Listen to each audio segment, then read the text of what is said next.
New year, new MLS match day, and new season for us. MLS Madness is back, boys. And it's about dang time. And of course, for today, for this first episode of season 4, we're going to be discussing about the latest MLS and US soccer news. And of course, to commemorate this special occasion, this is also our first Saturday morning show, soccer Saturday morning show of the year. So, with that being said, without further ado, let's kick it off. Let's just kick right things off, shall we? Yeah.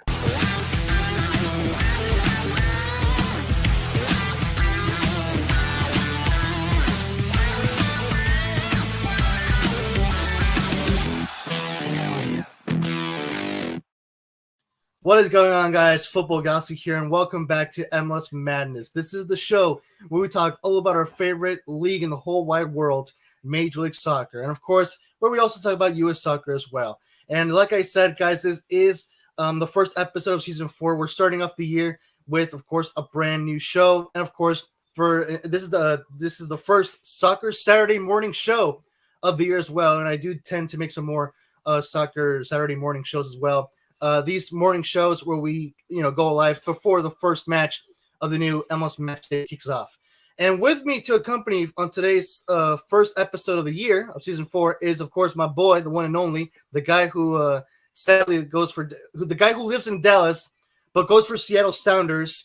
Take that as you will. Gabriel Games, how you doing, buddy? Yo, I'm doing good, bro. How you doing? I'm doing good, my man. All good, all good. Yes, How about you? I'm ready. Ready for the MLS. Ready? Start off. MLS season, baby. Yes, sure. Yes, sir. The new season is off. In fact, right now, in about an hour, Matchday 3 is going to kick off with Minnesota United versus Columbus Crew. So hopefully we can get all this stuff done before kickoff. But yeah. So, yeah, should we kick it off, Gabriel Games? Yes, sir. All right, let's go for it. All right, folks, starting off with the first topic for today's show, which is, of course, as usual, if you guys recall, the moments of the match day. So I posted on the Discord, on the Our Soccer Discord server, link in the description below, by the way, if you want to join.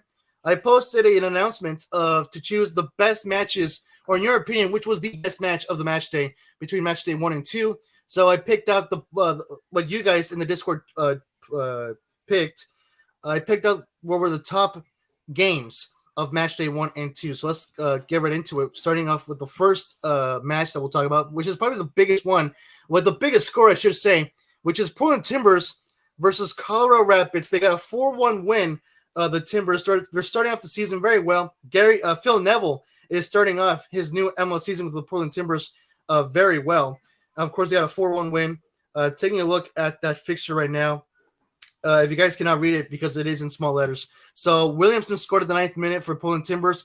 Then Anthony scored at the 14th minute, so a few minutes later, 2-0. And then it was 3-0, a second goal for Anthony. And then Vines scored an own goal for Portland Timbers right before halftime, 5th minute of extra time at the 45th minute. And then in the second half, it was Calvin Harris, if I'm not mistaken, that's his name. He scored, Calvin Harris scored at the 55th minute for the Colorado Rapids, and of course, at the end, that was it, a 4-1 win for the Portland Timbers. So, Gabriel Games, any comments, reactions, thoughts on that? Well, I just read the freaking live chat. This guy, bro, this guy. Anyway. We're doing that later. Portland Timbers, that one guy from Discord over here talking about Portland Timbers are good. He's always saying that because of this game right here. But honestly, Portland Timbers is just gonna, let's see. Their next game is against, I'm pretty sure, it's they're playing DC today, United. Yeah, they're playing today. Yeah, it's DC United, and they're not gonna win. This is the only dub they're gonna take this year. And they're gonna be the last team. Oh wow, dude! They're gonna be the 14 team this year. They're not. This is the only dub they're gonna take. Maybe it's high here and there, but they just got lucky this game. It's Colorado Rapids. Come on, it's Colorado Rapids. They have an old man for their striker. Let's be honest. It's not really a competition. Folks, for those who are watching at home, for those who are watching live, please clip this. Just please clip this. It's gonna be good. It's gonna be good. I have a feeling it's gonna be good. Please clip this. Well, I mean, look, in my personal opinion, wait, okay. Let's be real here. This is a pretty good start for the Portland Timbers. I think Phil Neville definitely has some, he has some momentum right now. I think he's like, look, you always get a good feeling when you start off the season with a good win, and in this case, they got a 4-1 win. Now, yes, granted, you can have the argument of like, oh, it's the Rapids. Come on, no big deal. Yeah, I mean, I get that. I mean, yeah, I mean, Chelsea fans do that all the time. They beat Lewintown, like say they beat Lewintown, or I guess in this case, for the sake of the conversation, say they beat Sheffield like 3-0 or 4-0. Obviously, everyone's going to say like, hey, it's Sheffield. Come on, chill out, big deal. But I mean, still, it doesn't take away the fact that for the Timbers, this was a good start for them in the season. They're starting up in first place right now, goal difference already, with a good goal difference. And for Phil Neville, this is like, the best motivation that you could have for your team at the start of the season. So you're coming into the season with a 4-1 win at home. You're going to face DC now today at home as well. So, I mean, look, I posted my predictions yesterday, YouTube Shorts, through YouTube Shorts. I predicted a 3-3 tie between Portland and DC. The reason why I say a draw is because for me, it's kind of hard. For me, it's hard to pick who would win today between Portland and DC. We'll talk about DC's match later on because it is in the moments of the match day. But yeah, for me, obviously, just to sum things up, long story short, I disagree with you, Gabriel, in the fact that I don't see Portland bro, I don't see this as their only win in the whole year. That's so bullcrap, dude. That's so rare. Nah, It's so rare with me, bro. bro. Imagine it. Imagine it. Where Portland Timber just takes this dub and they fell miserably. It's either that or Inter Miami. So I'm taking Portland Timbers to lose and only win one game. That's it. Dude, that's crazy. But I don't see that happening. Look, to be fair, I don't know if the Portland Timbers could end up in the playoffs this year. I mean, obviously we have a whole season ahead of us, so that is still yet to be determined. Right. But they're gonna win more than just one game, dude. It's gonna happen. It is so, bro. I literally would have to check in the MLS record books or whatever to see if there was any club in the history of MLS who ended the season with just one single win. I'm pretty sure that has never happened in the history of MLS. I'm pretty sure. And I doubt it's going to happen to the Portland Timbers. I so doubt it. But honestly, if that Portland Timber fan who we know does end up coming here in the live chat or ends up watching this, then I'm curious to see what he thinks because I'm pretty sure he's gonna.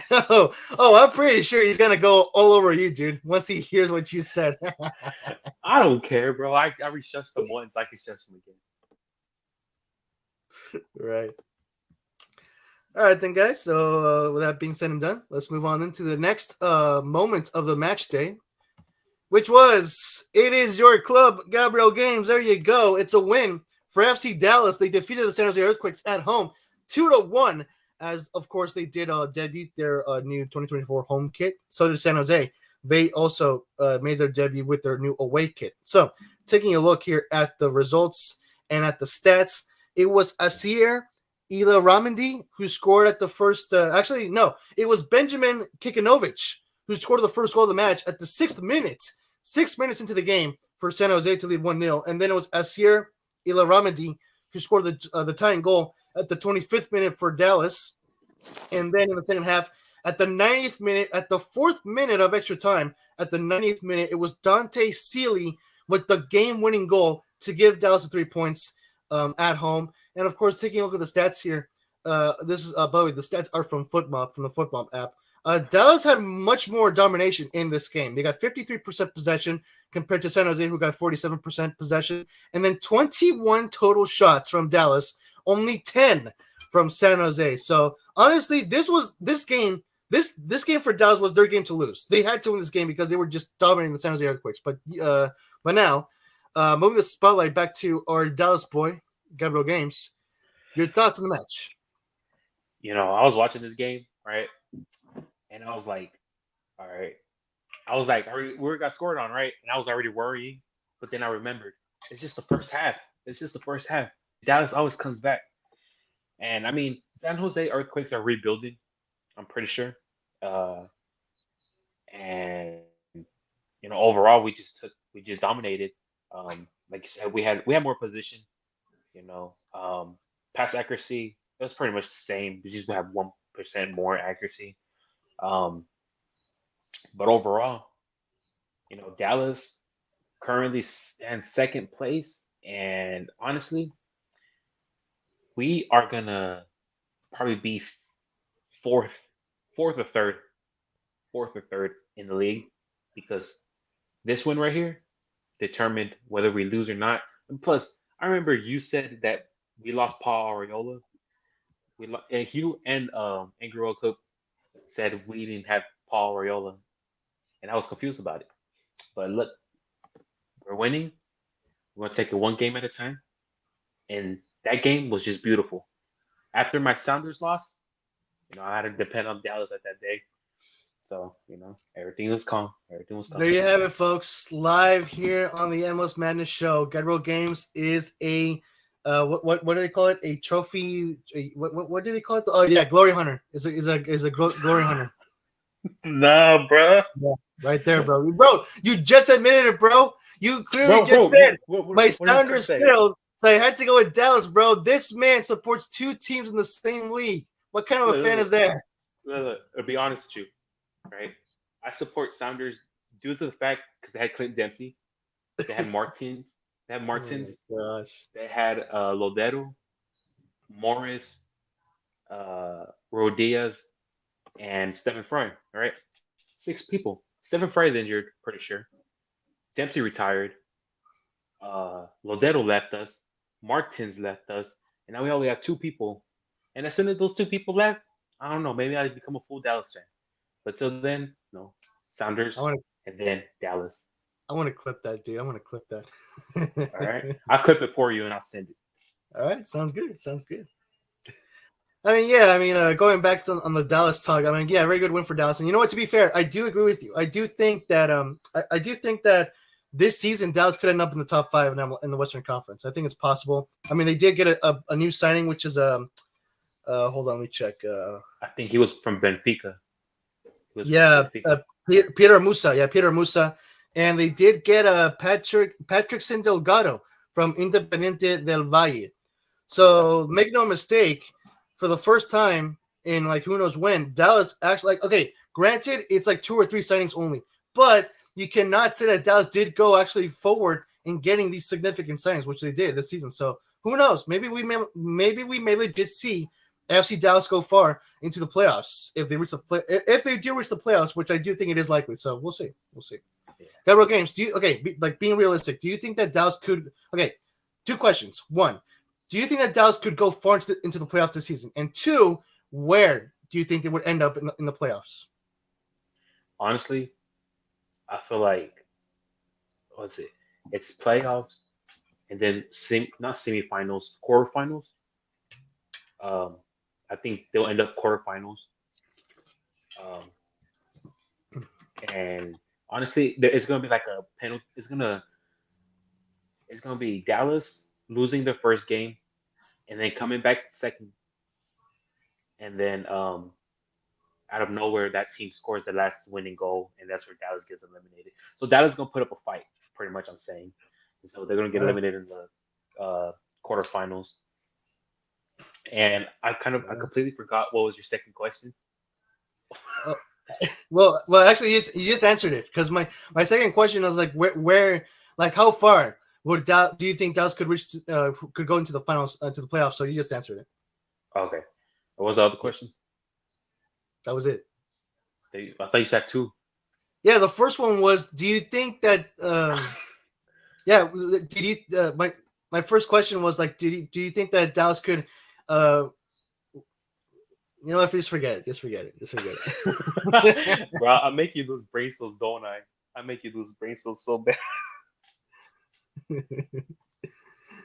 Merrick, how you doing, my man? Glad to see you here. Glad to have you here in the live chat in today's Soccer Saturday morning show. How you doing, buddy? Edson Alvarez, yes, sir. He scored for a West Ham this morning, so pretty good. Pretty awesome. Awesome to hear. We also got Daddy on the live chat. How you doing, man? Glad to have you here in the live chat. Welcome to today's Soccer Saturday morning show. How you doing? All right, then. So with that being said and done, let's move on into the next moment of the match day, which is a match that Ghetto Games will not want to talk about, but we're going to have to talk about because arguably this is, like I said, arguably the match of the match day between Western Conference clash, a clash of the Titans between LAFC and Seattle Sounders. And once again, Ghetto Games, he kept insisting that Seattle owns LA, but this team cannot beat LAFC. So I think it does stand to reason that Los Angeles does own Seattle at this point. So let's move on from the whole Seattle owns LA because that's over. Seattle's overrated, so I think we can settle on that. But yeah, looking at the stats and the final results. So it all started off at the 45th minute with Timothy Tillman scoring the first goal for LAFC at the 45th minute, right before halftime, and assist by Omar Campos. And then at the second half, only 5 minutes starting to the second half, it was Mateus Bogus who scored, I do believe, his first goal for MLS and for LAFC. The second goal for LAFC in the match, so 2-0. And then it was Pedro de la Vega who scored a penalty goal for Seattle to pull one back for the Sounders, but at the end, it was LAFC who got the 2-1 win at home. Taking a look at the stats, once again, brought to you by Up. Seattle had more possession of the match, actually. 56% possession compared to LAFC, who only got 44% possession. But it was LAFC who barely got more total shots on goal or towards goal. 17 total shots compared to Seattle, who got 16 total shots. So overall, this was a heck of a game. It was like, 50-50. Like I said, a true clash of the Titans. But honestly, at this point, we do have to hear from the Seattle fan himself. So, Gabriel Games, your thoughts on the match? Look, I want to hear this, dude. I cannot wait to hear this. I was watching this game, right? I was so hyped. I was like, let's go, right? They had the new jerseys and everything, and I was like, all right, it's time to kick off, right? Off the bat, we were doing good, but honestly, we have no midfield. Our attackers, pretty much De La Vega, which is our new signing. Him and Morris are the only one with pace at this point. But we need defense and we need midfield. Those are our two problems, and those two are two majorities of our team. And plus, we had a keeper that I didn't know who that was, but he tried his best, and then Telemann scored the header. I think it was a header, if I remember. Right. He scored it, and then I was like, dang. And then we went to halftime, and then I was planning, right? I DM'd Sounders on Instagram. This guy. DM'd them. I was talking about what they should do, what tactics they should use. And overall, I know they didn't listen to me because they ended up losing. But man, honestly, when they scored the penalty, right, I was like, okay, we have our chance to at least tie the game. They didn't pressure. They didn't do anything. They were just passing the ball around. LAFC was just like messing them around with. You know how Dos Santos did Tim Howard in that box back in 2010, I think, where he was juking him left and right. That's how pretty much the game was. They were just juking them and passing the ball to their players left and right. And overall, Sounders did not make an attempt to take the ball away. So Sounders deserved that loss. And for the debate, we own LA Galaxy, right? That LA, not LAFC, not yet. Bro, honestly, I find it more sad that you cannot beat LAFC. Like, we can, but y'all can. That's pathetic, bro. That's just depressing right there. That is depressing with a capital D, pathetic with a capital P, and sad with a capital S. All right. I can't say nothing because it's true. I can't say nothing. There you go, dude. There you go. Let's take a quick catch up on the live chat. Merrick says, I'm doing good. Glad to hear that, brother. How are you? I'm doing good as well. We're all doing good. Pretty excited for the new MLS Matchday here on Soccer Saturday. Dario says, for those who wonder, the 1999 Metro Stars have the record for most losses in an MLS season with 25 losses, 32 games played. Really? Are you sure that record is not for the LA Galaxy in 2017? But who knows? Maybe. I don't know. Dario says, Seattle didn't play bad, to be honest. Would you agree, Gabriel Games? They played bad. For standard for that team who made it to the playoffs, they played pretty bad. Well, to be fair though, like you said, you guys did have some starting players injured. Like Seven Fry is injured. You got some other players who got injured. So and it's an away game at LAFC, which is not really an easy. Let's be real. At BMO Stadium, if that's what it's called now, it's not an easy venue to play if you're an away team. So, I mean, look, to be fair, I would agree with Dario. You guys didn't play bad because you did give up a fight. You did put up a fight against LAFC. The stats is right there. You guys got more possession of the ball, and you guys got 16 total shots. Only one shot behind LAFC, but still, that's not bad. That's like almost equal. So you guys did put up a fight against the LAFC. To be fair, at least in my opinion, anyway. Yeah, but it's not much of a fight if we couldn't at least tie the game. That's my perspective of a game. Yeah, true. And also, I mean, to add that, the only goal scored was from a penalty. If it was from an open play, then that would, it would be more understandable. But from a penalty, yeah, if that's your only goal, then I guess, yeah. I mean, I don't know. I mean, look, I agree with you. I agree with how you think that defense should be fixed. I agree, but in your personal opinion, do you also think that attack should also be fixed? Because I mean, you guys have Rudias and now Pedro de la Vega, who is one of the best Argentinian rookies out there. So, like, do you think that Pedro de la Vega still needs a little bit more time to settle in the team and to gain his momentum, or like, what do you suggest? I feel like he should yes, he does need a little more time to, surround himself with the players, especially since he came from a Spanish club to an English club. Um, and attack, we need to fix it. We need to fix it. We need to fix it because Ruiz Diaz is old. Like, there's no denying it. He's old. He's up there Yeah. in age already. So we need to fix that too. But yeah, overall, De La Vega, I give him maybe 5 games, 5 games. Um, and he should be good. But our attacking, we need help. Not as much help, but we still need help. Yeah. In your personal opinion, do you think that Seattle should part ways with Raul Rudias? That's a tough question. That's a tough question. And honestly, hold on, let me check his age. He's 33. I think I think they should be honest. That's coming. When I seen them when they first signed him, I was excited, but I think they should part ways because he's already old. He's not as fast as he used to be because he had pace, Right. but Yeah. Yeah. Totally. yeah, he kind of lost it. Um, but yeah, I think getting rid of him, either selling him or swap dealing him with another striker, will be our best bet right there. Yeah. In my personal opinion, I think this may be Raul Rudias' last season with Seattle because, like you said, like he's getting old. He's not as fast anymore. In my personal opinion, he hasn't been as good since the last time Seattle won MLS Cup or even reached the final back in 2020. So yeah, I think this may be we may be seeing his last season in Seattle, maybe in MLS, but most likely in Seattle. Yeah, for sure, for sure. I wanted to do that. He put up a good game. He gave us very great times for Sounders. Yeah, totally. He will no doubt go in history as one of the best all-time best players in the history of the club, without a doubt. Yeah, for sure, for sure. Fan favorite, of course. My fan All right. favorite. Was that? He's one of my fan favorites. Yeah, yeah. I mean, overall in the Seattle Sounders fan community, obviously, yeah.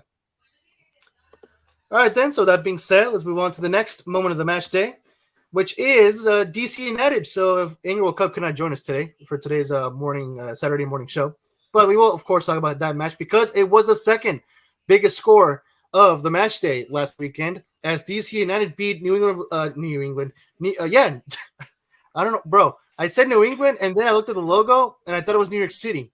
So I was going to correct myself, but then no, it is New England. So they beat New England 3-1 at home. Pretty awesome win. Of course, the highlight of that match was Christian Benteke scoring a hat trick for DC. What a way to open up the season with a hat trick for your club. And of course, he did win player of the match day. So, Gabriel Games, what are your thoughts on that? Honestly, we all knew DC United was going to win that game. But at the 25th minute, New England Revolution got a red card, and I feel like he's one of their key players at the 25th minute as well. So early on, they got a red card already. Yeah, they play like with 10 men for like 2/3 of the whole match. Yeah, and position wise, DC United dominated. Passing, DC United.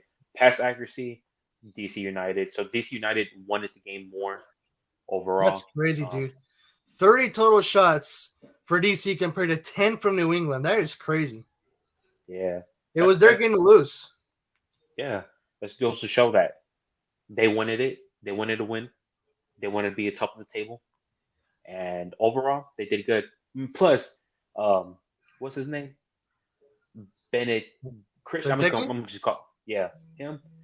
He got a team of the week in FIFA, so he proved himself right there that he's gonna put up a fight. He put up a fight in MLS.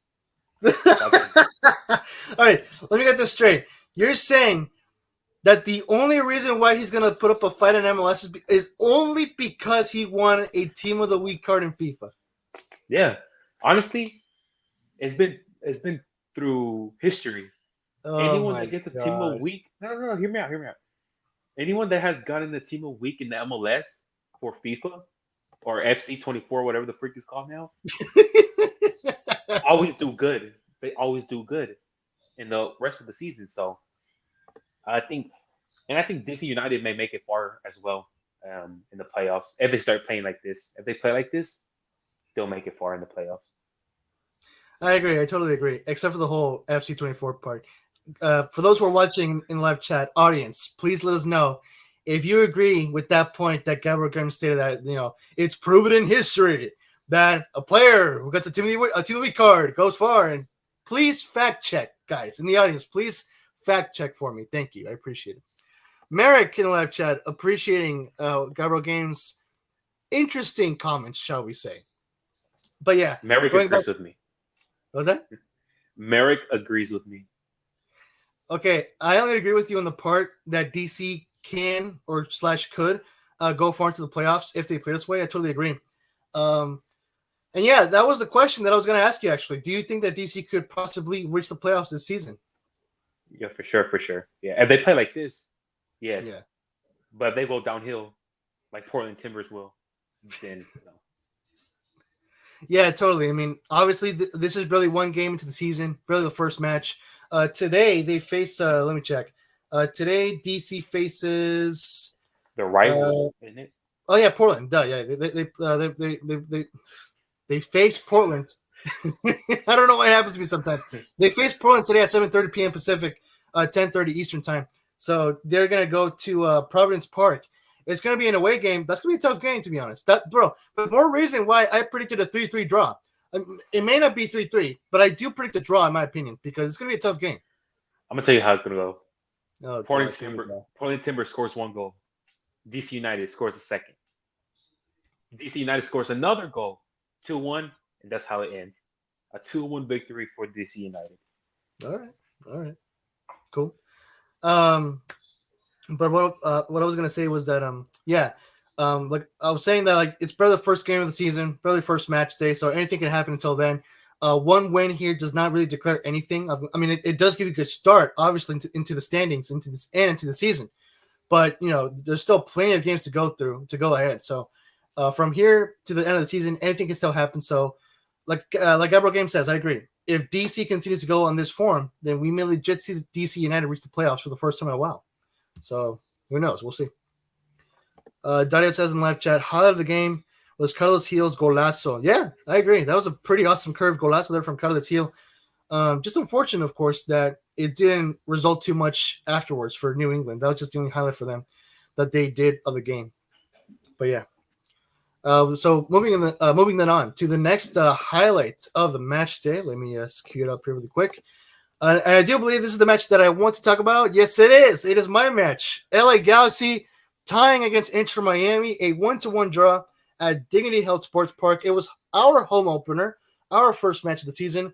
Well, for Miami, it was their second match of the season because MLS, Don Garber, Miami's their baby, so of course they get a bonus match because why not? But yeah, taking a look at the final stats of the match, it all started, of course, Well, Ricky Puig missed a penalty at the 13th minute. It was a save from Drake Callender. And then at the 75th minute of the second half, it was Dejan Jovic who scored the opening goal of the match and the first goal for the Galaxy, leading 1-0. And then, of course, it had to be him, Lionel Messi, to score the tying goal to save Miami a point right at the second minute of the 90th minute of extra time to end it up in a 1-1 draw. But, and I'm not even biased when I say this really should have been the win for LA because we did dominate this game. 24 shots compared to 11 from Miami. So I'm sorry, I'm not being biased when I say that this game should have been us, but whatever. We got a 1-1 draw. Messi saved Miami's butt because, MLS could not see Miami lose. So whatever. What are we going to do? But honestly, guys, in my personal opinion, this game was one of the most controversial matches of Matchday 2, in my personal opinion. But I'm going to shift the spotlight to Gabriel Games. Gabriel, what are your thoughts on the match? All right. First of all, I think Inter Miami should not get a second match because technically today should be day 2 of MLS. Yeah, I completely agree, 100%. Thank you for saying that. Finally, someone said it. Thank you, Gabriel. Thank you. I mean, I'll always say something that's on my mind. All right, I'm like a Kanye West when it comes to soccer. Oh gosh, what does that even mean? What does that even mean? It's Kanye West always say something that's in his head. He blurts it out on either Instagram or stuff. Oh, gotcha. So, yeah, that's totally you. That's totally you. But honestly, I ain't gonna lie, I was making fun of anybody that supported Ricky Puig because I used to buy him on FIFA. I'll be honest with you. All right, I used to buy him there, and then here we go again. Here we go with the whole FIFA. How do you miss a penalty against a trash keeper? That's one thing. All right. That's gonna get Daddy. That's gonna get Daddy in the live chat. Pretty energied up right there. You can't deny he's a trash keeper. All right. He missed against a trash keeper. All right. Second of all, I fell asleep in the middle of the match, so I didn't get to see who scored for Galaxy. But let me tell you something. As soon as I opened my eyes, I seen Inter Miami running down the field, pass it, and then I seen Messi shoot it. And I was disappointed. I was like, what am I watching? What did I wake up to? All right. I woke up and I was already like, oh my. And I went to Discord, and then I seen you saying Ronaldo's the best, which is honestly the truth. But there was so much bad calling by the refs and everything in this game. Honestly, Galaxy deserved this win. If it wasn't for trash referee and trash players on the other team, it should have been Galaxy's game 100%. It should have been a 1-0 scoreline. Well, I'm actually surprised to hear those words come from Gabriel Games. Like, guys, please clip that. In fact, I'm going to mark this in the calendar. Gabriel Games actually agrees that LA Galaxy should have won a game. Wow, bro. I feel emotional right now, bro. Like, wow. Let me stop. You're emotional. Their kid. Party Goober. Here we go. Party Goober moment. Their kid looks like a Wish.com Real Madrid jersey. Whatever, dude. Whatever. Hey. We're not the ones wearing a green and blue pajama striped kit, so be quiet. Anyway, yeah. Look, I just want to point something out. Here on FootMuff, for some weird heck reason, it says that Miami had more possession of the ball compared to LA. They had 63% possession of the ball, while LA Galaxy had 37% possession. That's bullcrap because anyone who went to the game will tell you directly that the Galaxy had much more possession of the ball than Inter Miami. In fact, I watched the highlights and I could see Galaxy have more possession of the ball than Miami. And bro, again, if you go ask someone who went to the game and watched it in person, they will tell you that this Galaxy team was so much different than the one from last season. This Galaxy team was straight up attacking Miami, and it was awesome. And like you said, this game should have been ours. It should have been our win.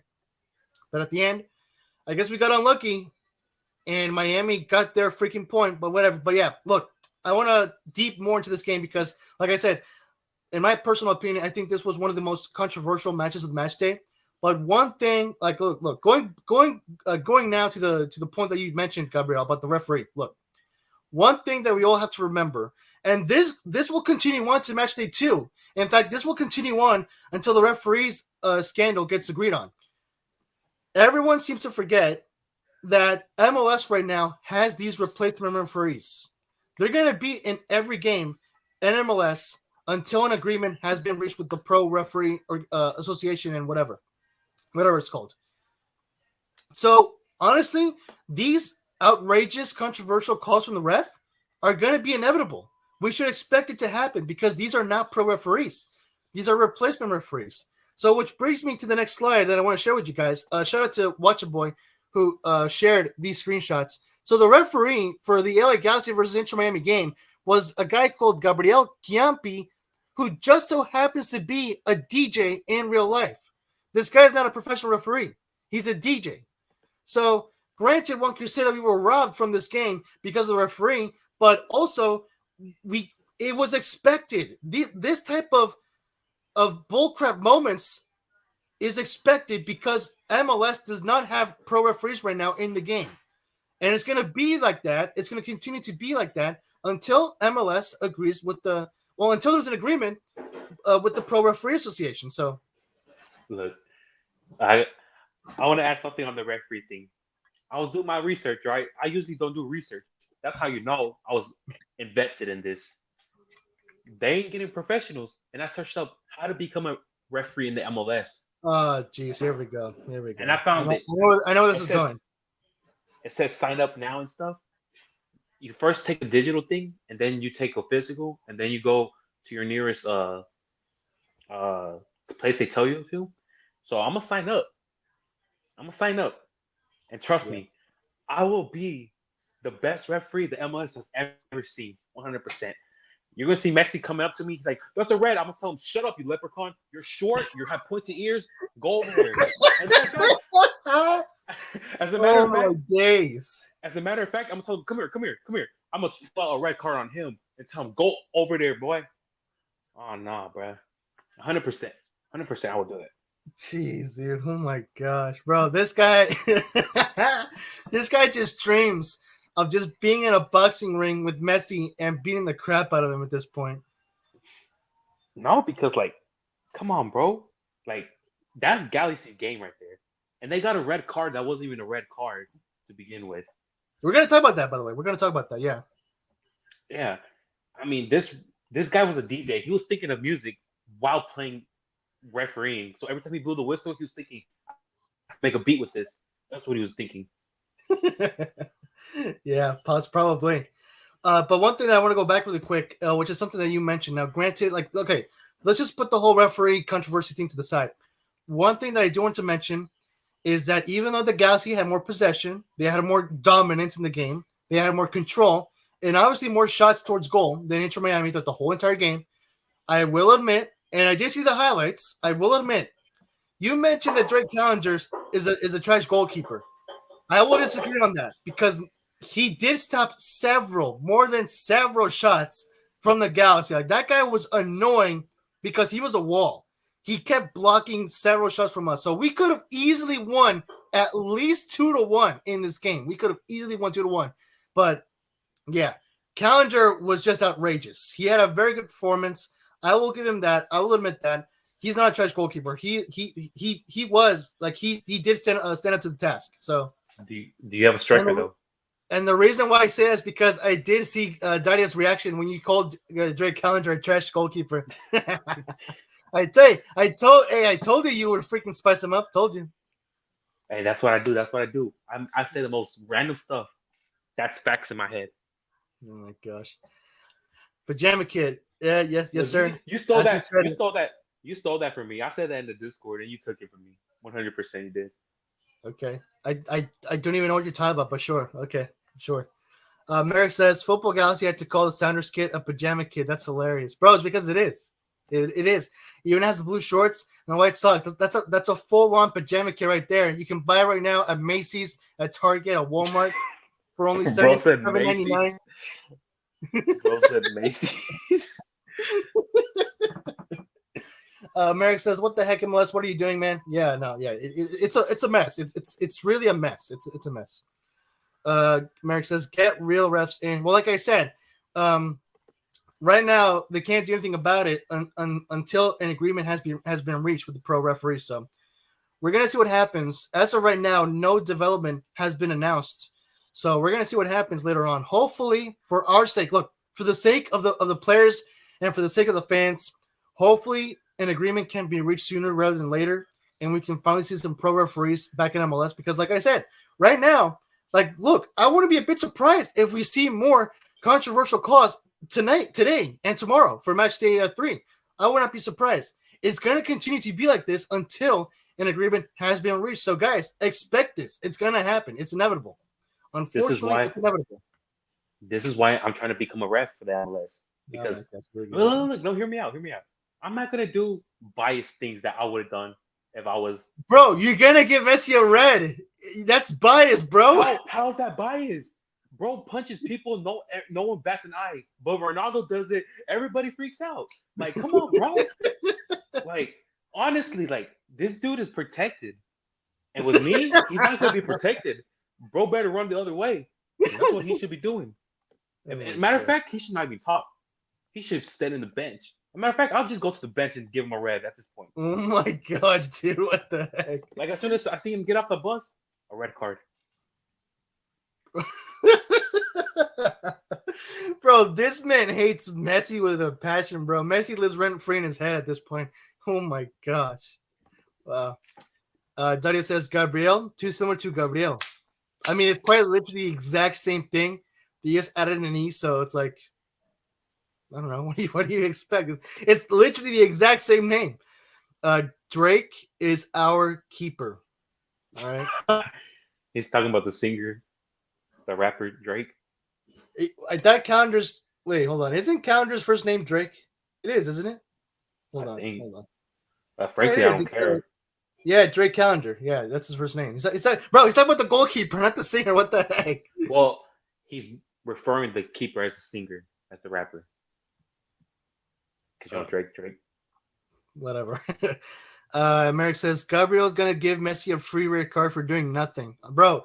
This man is gonna give Messi a red card just for breathing, bro. That's how sad it is, bro. That's how messed up it is, bro. Digital footprints exist, bro. Don't expose my plans like this. Don't expose my plans like this. I'm trying to make it. Don't worry, football guys. I'll bet. Matter of fact, I'll give LA Galaxy a free win for that. Thank you. That's very generous of you. Thank you. All right, moving on. The last thing that I want to talk about this match which is what Gabriel mentioned earlier, is the red card that was given to Mark Delgado. And look, I know at this point right now, MLS did forgive the red card, so Mark Delgado is eligible to play for the next Galaxy game versus San Jose, which is today, if I'm not mistaken. I think it's today. Yeah, it is today.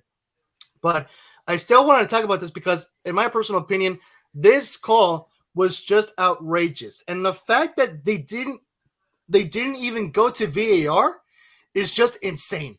Like, I don't understand how the heck this happened. Like, I don't understand how the ref got away with giving a red card. Like, granted, you're not professional, but I'm kind of blaming more towards the VAR assistant. Like, bro, how did you not see that?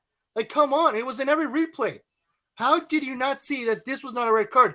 Delgado slides right in front of Sergio Busquets, and then Busquets falls and becomes the clown. It's like, look, I know there's nothing for me to complain because, like I said, the red card has been forgiven. It's been lifted off from Mark Delgado now, which is good. Like, justice has been done, like a miracle. But it's still, it's like, look, I wanted to bring this up because I wanted to hear what you guys think about this. For me, this was insane. The fact that people even argue that this was a foul blows my mind because no, you genuinely have to be blind to see that this was a foul because it was not. It was clear as day that Delgado slid right in front of Busquets. There was no contact made. He didn't even go directly towards Busquets. He literally missed Busquets. I'm freaking out, I know, but it just blows my mind. He missed Busquets, for crying out loud. He went right in front of him, and Busquets went down. Red card. That is crazy. And you know what? I'm gonna give a shout out to Dario because I read his comment in Discord. He mentioned that this was not even a yellow card. I completely agree. This did not even deserve a yellow card, for crying out loud. So I'm gonna shut up now because I already made my rant. So Gabriel, your thoughts on this? Look, honestly, like you said, they forgave him. I didn't know they forgave him, and now he's gonna play the next game, bro. That's making the MLS look like a joke at this point.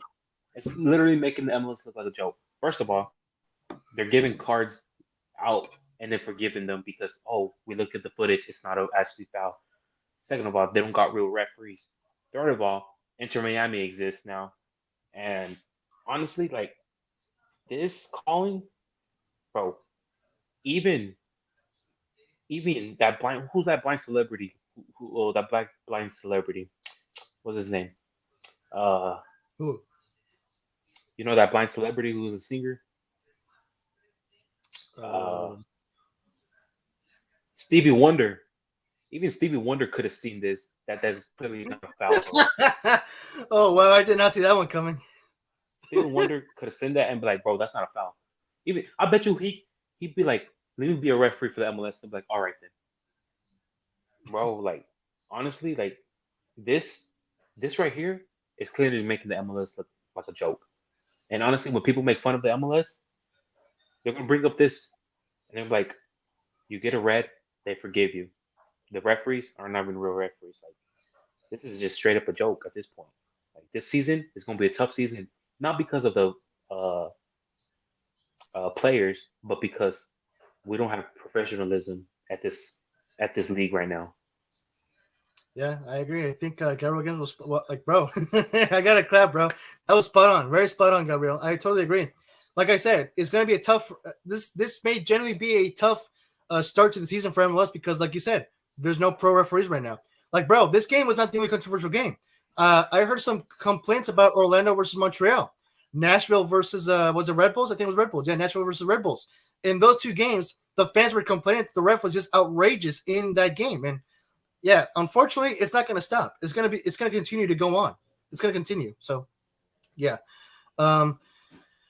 One thing that I do want to say though is like I do agree that this does make this is a bad look to MLS. I think we can all agree with that. It's pretty evident. This is a bad look for MLS, and it does make MLS look like a joke. But can someone please fact check me on this? Is the whole this argument between the refs and MLS? Is it between MLS and pro refs? Or is it between the pro refs and like the American Referee Association? Because there's two parties involved. It's pro referees or pro. Yeah, it's pro, professional referee something. It's pro. And then there's the American Referees Association or something like that. Someone please fact check me on that really quick on like who's disagreeing with who is what I'm trying to ask. Or trying to find out. That's a denial of employment. So I'm reading this from the Guardian. All right. The Guardian Right. it says the lockout, a denial of employment. I'm What? sorry. I'm sorry. A denial of employment by an employer during a labor dispute was imposed on the referees after the overwhelming voted to reject a tentative new union contract agreement and a 95.8% vote with a 97.8% vote of the 26 union member voting. So supposedly is a union and something somewhere along the contract they didn't agree with something. And so 97% of them said no, 95% said yes. And there's 260 people in that union. So, you know, So it's somewhere so it's the union versus who? the agreements for the refs. Oh, okay. So I guess the referee association. Yeah. All right. So yeah, I mean, so that does back up my argument. So what I was saying, my point is, yes, this does make MLS look like a joke. It's a bad look for MLS. But to be fair, it's between the refs. It's between the union and the association. So until an agreement can be made between those two, MLS is screwed. They're going to remain screwed because they're going to remain looking like a joke because of these replacement referees. So what I'm trying to say is you can't really blame MLS for this particular problem because this is between the referees union and the association, not not between MLS. Is what I'm trying to say. Yeah, I think overall, I think they're just complaining about money at this point. To be honest with you, I think it's just the money at this point. I I mean, mean, maybe, but if they're not being paid, look, if they're not being paid fairly, then it gives them the whole right to protest. I think uh, they an average salary for an MLS official. This is official. Is a $40,000. Dang. That's their salary. Average salary. That's enough. That's a lot. That's their average. Yeah, no kidding. So I think I'm pretty sure it's dispute over money. Typical money always ruins relationships with you know soccer and money. Any sports in general with money, someone's not going to be happy, and it's always the fans that got to pay. Right. Yeah, I agree. I agree. Before we move on to the next segment of the show, let's take a quick catch up on the live chat. Merrick says, "Get ready, folks. Skyro Games is going to give Messi a red card this weekend. No doubt. No doubt." Dario says, "I'm going to leak his Instagram after the game. Get ready, Gabriel." Oh, for Messi, I think he's talking about. Oh my gosh. Merrick says, "I hate soccer players when they flop in soccer. Man, they are a bunch of cheats. Yeah, for real. Freaking Sergio biscuits, Busquets. bro. Sergio Biscuits, bro. No, you mispronounced it. It's biscuits. It's biscuits."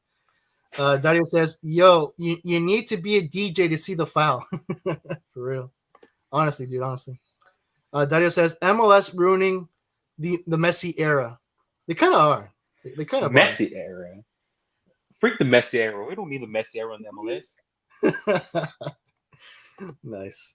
Merrick says, "The soccer refs suck every year they go." Yeah, that is well, okay, not every season, but and it depends on the league, really. Like, look, if you ask me, I think the referees last season were better, or yeah, they were better than the referees that are currently in the Premier League. I don't know if you guys can, there may be an unpopular opinion, maybe a hot take. Let me know in the live chat what you guys think, but that's in my opinion. I don't think MLS Pro refs are that bad. They're not. They're not bad. Yeah. Except games like this is it's a joke. Yeah. It's, Mary says in live chat, "New season, same Atlanta United." Yeah. That, oh man, that sounds sad, bro. That sounds sad. After the 1-0 loss to Columbus Crew. Dario says, "I think it's American soccer refs versus MLS and pro refs." Oh, really? Okay. Well, in that case, then yes, it does make it. It does. MLS is a joke then for that. All right, then, folks. So with that being said and done, let's move on into the next segment of the show, which is the league standings. So we'll just cover the league standings really quick. Pretty convenient since it's match day 2 is about to kick off in a few minutes anyway. So let's just review the standings before before match day 3 begins, and we'll just go over it really quick. I won't go I won't say the whole club and position like I usually do because that takes forever. So yeah, starting with the Eastern Conference, Gabriel Games, what are your thoughts? Miami does not deserve to be up there. DC United, if they play good, yes. Columbus, all right. Charlotte, very good. Philly, fine. Chicago, also fine. Overall, I'm okay with it. I'm okay with all of it, except for the first place. But what can you do? Well, biased wise, of course. Well, okay. Well, my question for you is, do you see which clubs do you think could shift positions after match day 3? Orlando could go up. Montreal and Cincinnati will go up. Miami will go down. DC United will stay will go first place. And I think Philly, Chicago, and Red Bulls will go down. So that's my take. All right. For me, my predictions, I say Orlando will go up.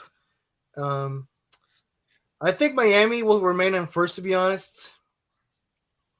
DC could also remain in second place. Charlotte, I think they face Vancouver. I think they'll probably most likely remain in the top four, to be fair. Columbus will also remain in the top four. Chicago will probably go. They face Cincinnati, so that's going to be a tough one. I think they're going to go down. I don't see them in the top five after match day 3. Cincinnati will probably go up. Nashville, they face Colorado, so they're going to go up. Cincinnati will go up. Montreal's going down. That's for sure. I don't see them in the top 9. They're going to go down. Red Bulls, I think they're going to remain out of the top 9. I already said Atlanta's going to go up. Toronto will also, I think they're going to go down. Toronto's going to go down. Atlanta, they're not playing this weekend, so they're they're going to probably remain in the bottom 4 most likely. New York City FC, they face NYCFC faces today versus St. Louis. So I'm gonna say I think they're gonna go up, maybe like in 12th or 11th place. In New England, they face they face Toronto, so I think they're gonna get a win, and it's at home. It's at home as well. So yeah, I think New England are gonna go up as well, maybe up to 10th place, possibly, maybe even 9th. We'll see. But yeah, those are my predictions for my standings predictions on the Eastern Conference. Man, that's crazy. I didn't even know Atlanta didn't play until was it next week, right? Well, yeah, it happens to some teams. Like for example, last weekend Vancouver didn't play. This is going to be the first game of the season for Vancouver today. So yeah, it happens throughout the MLS season. Some clubs don't play until the next weekend. I honestly think Inter Miami and Real Salt Lake shouldn't play their games last round, which was second round for it. I don't know.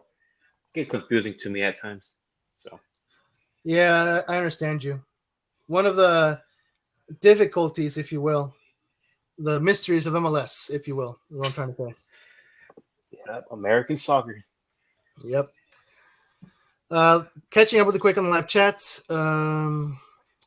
Merrick says Atlanta United in 13th place. Doing that's terrible. Yeah, it's a pretty bad start for Atlanta. I honestly think Atlanta United will make the playoffs and lose in the first round. They play in again, just like last season. Maybe we'll see. It really depends on how Atlanta goes. You know, like I said, this is barely the beginning of the season. There's plenty of games to go to play in, so anything could happen from at this point until the end of the season. So we'll see. It all depends. Dario says Chicago down, Philly up, Atlanta up, and Orlando down. Biased. That last pick was biased. Pointing out right now. The last pick was biased.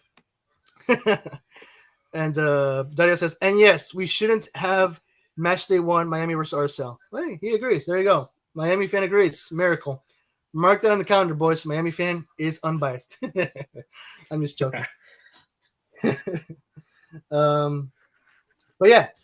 So moving on then to the next standings, which is of course the Western Conference standings. So Gabriel Games. Here are the Western Conference standings before Matchday 3 kicks off. What are your predictions for the position shifts? Sounders going up. Dallas. Of course they are. Dallas is going up. Portland's going down. LAFC is going up. Houston Dynamo's going down. Galaxy will remain the same. No, wait, who they go against? San Jose. Never mind, they're going up. Oh, be quiet. Oh, they're going up. Yeah. Oh, okay, good. Yeah. Yeah. So Sounders, Galaxy, Dallas, LAFC, and St. Louis will be going up. The rest will either stay the same or go down. Portland Timbers is definitely going down. All right. Okay, for me, I think Portland will go down. I agree. I think Portland will go down. Let's see. I'm taking a look at the table right here. Portland will go down. I think Dallas will go up. I think Dallas could probably reach first place, depending how LAFC goes. But Dallas will go up. LAFC will go up. Portland will go down. Minnesota will probably remain the same. Houston will go up. Galaxy will definitely go up if they beat San Jose, which I do believe they will. Sporting Kansas City will probably remain the same, maybe. St. Louis will probably go up. Salt Lake, they're going to go down. Salt Lake's going to go down. Vancouver's going to go up into the top 9. Austin will remain the same, if not go down. San Jose will probably remain the same. And Seattle will go up. with the Rapids also remaining down or remaining the same or going down. Well, not going down, but remaining the same in last place. Yeah. Merrick says in the live chat, "Dang, I thought you were gonna say shut up to Gabriel Games there for a minute because." Bro, it's because I thought this guy was gonna put hate on the Galaxy as usual. That's why. Dude, they're going against an easy team, and they're rivals at this point. And Galaxy, I mean, Well, they've always been rivals. What do you mean at this point? They've always been Jose. rivals. It's San Jose. I mean, they have Jose in their name. Like, come on.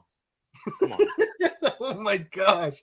Wow, this guys, holy cow! Live on the MLS podcast show, this guy just discriminated against every single person on earth named Jose. That is sad, bro.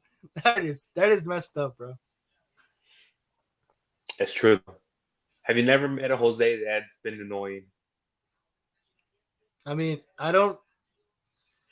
Not really, no. Bro, stop being biased, man. Holy cow. Dario says in live chat, LA Galaxy goes up, RSL down, St. Louis goes up, Colorado the same, Seattle goes up, Kansas City goes down. They play against Philly. All right, cool. All right then, guys. So that being down, let's move on to the next segment of the show as we take a look at the league news. So this is, of course, where we take a look at the biggest news that came out in Major League Soccer throughout the week. So starting off with our first topic here in league news, let's start off with the team of the week from Matchday 1 and 2. This is what the team of the week looks like. So up top, we got Anthony from the Portland Timbers, Christian Benteke from DC, who once again won Player of the Matchday, Lionel Messi up top for Inter Miami because, you know, it would be a sin if MLS did not put Messi in the team of the week. In the midfield, we got Gutierrez, if I'm not mistaken, is that the New York Red Bulls? I don't know. Please fact check me on that. Ricky Puig from the Galaxy, Ila Ramandi from Dallas, and Robin Lod from Minnesota. In the defense, we got Omar Campos from LAFC, Malanda from Charlotte, Thorhalsen from Orlando, and Drake Callender from Inter Miami, with Phil Neville from Portland Timbers winning coach of the match day. And in the bench, some shout-outs or honorable mentions include Sean Johnson, goalkeeper from Toronto, Dante Seeley from Dallas, Davy Flores from Toronto, Aiden Morris from Columbus, Eric Williamson from Portland Timbers, Carlos Hill from New England, Emil Forsberg from New York Red Bulls, Mateus Bogus from LAFC, and Christian Arango from RSL. Gabriel Games, your thoughts?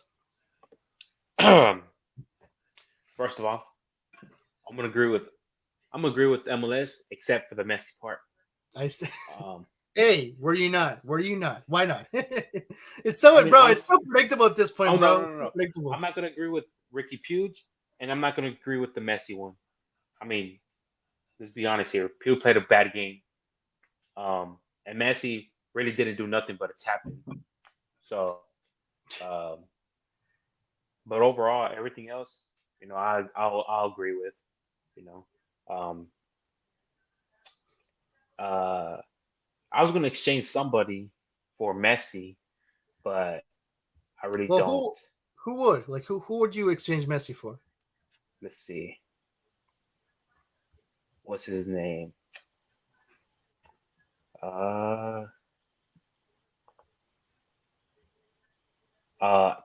Adilson Maladana, or whatever his name is, from Charlotte. Okay. And then for Ricky Puig, you know who I'm finna put? Someone from Seattle or from Dallas, without a doubt. No, because both players are from Dallas already there. Is what's his name? Gil, whatever his name is. Carlos Hill from the New England Revolution, the one who's playing that banger. Yeah, him. I think he deserves. Well, he's in the bench. He's in the bench, so. Well, take him out of the bench and put Lord in the bench. Lord in the bench and that guy up there. In the starting 11. All right. Yeah. All right. Fair enough. I'll take it. I mean, for me, look, I mean, Messi did score a goal against the Galaxy, and then he got an assist for RSL, so I guess it kind of makes sense why he's in the team of the week. But I mean, yeah, if I were to replace Messi, I would probably put someone from the Portland Timbers, to be honest with you. Let me check. Let's see. I mean, Anthony got the brace, so that's why he's up there already. Yeah, but I mean, hold on. Let me save it quick. I would give it to. I mean, yeah, okay. You know what? Yeah, to be fair, I mean, Eric Williamson is also on the bench too. So, well, in this case, I would give it to. De La Vega from Sounders. I would give it to. I don't know who. You know what? I don't know. I don't know who. De La Vega. Maybe Joe. No, not Jovic. Say De La Vega. Maybe Paintsil. No, not Paintsil. That's too biased. Say De La Vega. Bro, shut up! Gosh dang it. You know, it's good. I don't know who I would put, but maybe other than Messi, I don't know. I really don't know. Maybe Mateus Hoor, I guess. Maybe, I don't know. From Philadelphia. That's a crazy last name, I ain't gonna lie to you.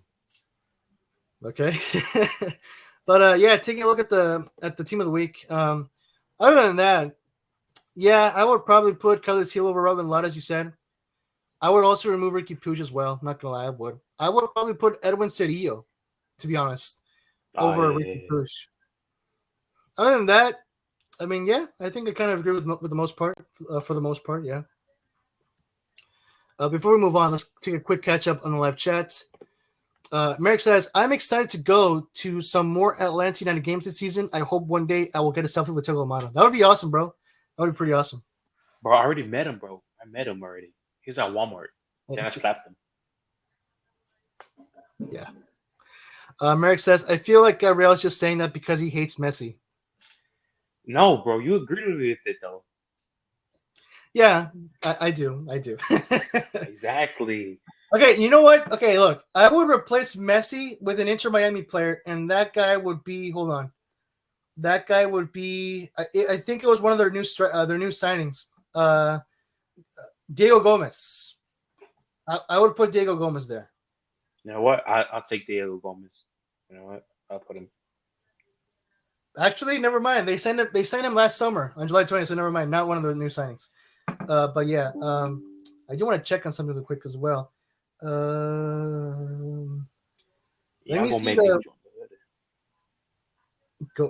Gomez. He got a 72-point rating against Galaxy, so yeah, you know what?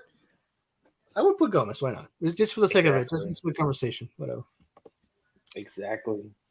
Here we go. Cholo Gabriel coming in. Oh my gosh. Bro, I should have put this on when we were talking about the refs, to be honest with you. Oh I had some beef. Yeah, all right. I gotta plug in my computer, so you just say whatever you want right now. Be right back. All right, ladies and gentlemen. Today, I'll be running the show. You know, I took Football Galaxy spot. And we're going to talk about why Messi's trash. First of all, Messi's short. All right. Have you ever heard somebody say, oh, yeah, he's a good player? No. First of all, he didn't play good with Barcelona. He had to pay the refs. You know, that's why Barcelona's in debt already. But talking about the MLS, let me tell you something about Sounders real quick. Seattle Sounders, we have injuries. We have an ACL injury. All right.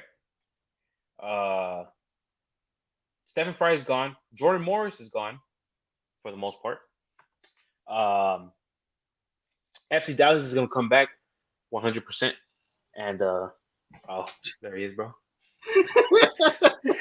Bro, I heard that, man. I heard everything. Oh, my gosh. Oh, my gosh.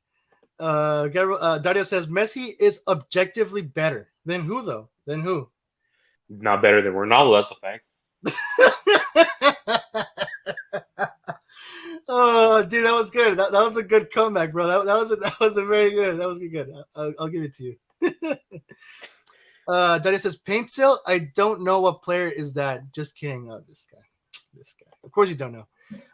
Puig out. Dang. I mean, yeah. I mean, okay. One, he missed the penalty, and two, even Galaxy fans were arguing about this.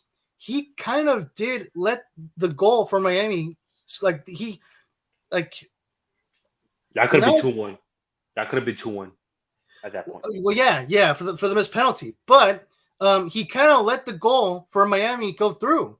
Like it was like he made a mistake, and that's what resulted into Miami scoring. So, yeah, he didn't have a good game. Bro's playing like Rakitic. Okay. Okay. Dario says, first of all, shut Gabriel. Second of all, finish the show. Minnesota versus Columbus is on. All right. Bro, this guy got mad, bro. Holy cow. Bro's hating on me because it's facts. Inter Miami is overrated.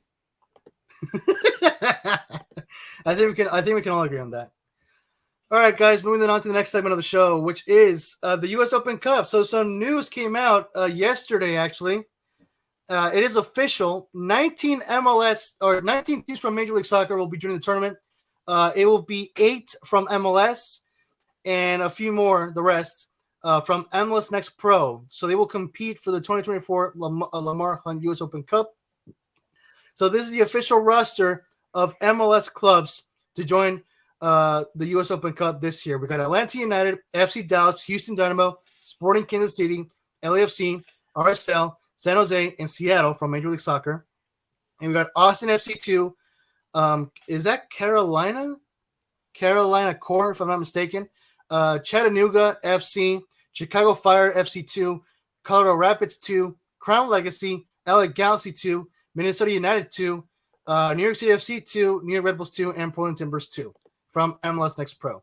So that is the official roster of MLS clubs and MLS Next Pro clubs that will play for the U.S. Open Cup. And of course, as I'm pretty sure most of you guys are reacting in the live chat, it is an outrageous, as the British people will say, it's an absolute disgrace. And in this case, it really is. It's an outrageous movement or decision, you would say, going on into the 2024 season for U.S. Soccer. But Gabriel Games, what are your thoughts on this? First of all, can you inform me why majority of them are not playing? Because MLS wanted to take all of their professional clubs from the tournament, but U.S. Soccer rejected that call, if you want to say that request. They rejected that request. So I guess this is their quote unquote agreement or their solution, or this is really more of a compromise. This is their compromise. So only 8 clubs from MLS will compete. And originally, MLS wanted all of their MLS Next Pro teams to play in the U.S. Open Cup. There was going to be no MLS clubs in the tournament, just MLS Next Pro clubs.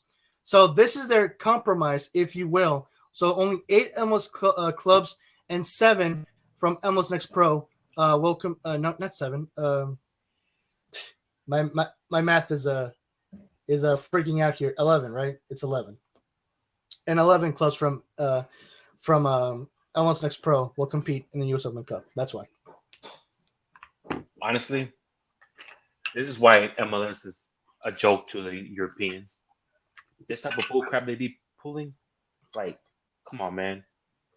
Come on. Yeah. At this point, just like let the teams play.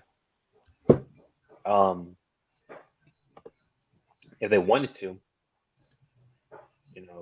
they could do a regulation, but they wouldn't do that because it's a closed league. But they honestly need to play all their teams, all the MLS teams. They need to stop being scared of what the big authorities are going to do. Because what are they going to do? Delete your club? They can't delete your club. But honestly, Sounders is going to win it. Maybe Dallas, but Totally unbiased. Look, there's nobody good there. You think LA Galaxy's second team is going to do something? They're not going to do nothing, bro. Bro, I'm not even saying that we're going to win it. We're not going to win it, but the fact that you, who just so happens to be a Seattle fan and a Dallas fan, just straight up say, oh, I think Seattle, maybe even Dallas is going to win it. If that's not biased, I don't know what it is. It's not biased. Look at it. Matter of fact, I'll be unbiased for you. Dallas is going to win it, all right? It's. I mean, it's embarrassing though. It's a. This started as an MLS competition, and I think they said the U.S. Open Cup was still being played during World War II, and I don't know. I heard that through Mark Tyler's mouth. Um, but they should just let other teams play. Like the second division. See, it would be cool if they had regulation where they regulate whoever loses like that, but they don't. It's a closed league, and at this point, just have their main all their squad play the U.S. Open Cup because they're just fighting just to fight at this point. Yeah, I mean, I in Discord in the Our Soccer Discord server, which again, if you guys have Discord who are watching, the link is in the description below. You can join anytime you want. It's where we talk all about MLS and US soccer. Some guys were saying they were putting up some good ideas of what MLS or MLS clubs should do. Some MLS clubs should protest against this, and I agree. Like for example, say Atlanta United, who got selected for playing the US Open Cup. What they should do is protest and say, no, we're not going to participate in this. We're not going to be participating in your idea of this selection of just 8 MLS clubs. We're not going to do this. So some clubs should protest on this, in my opinion.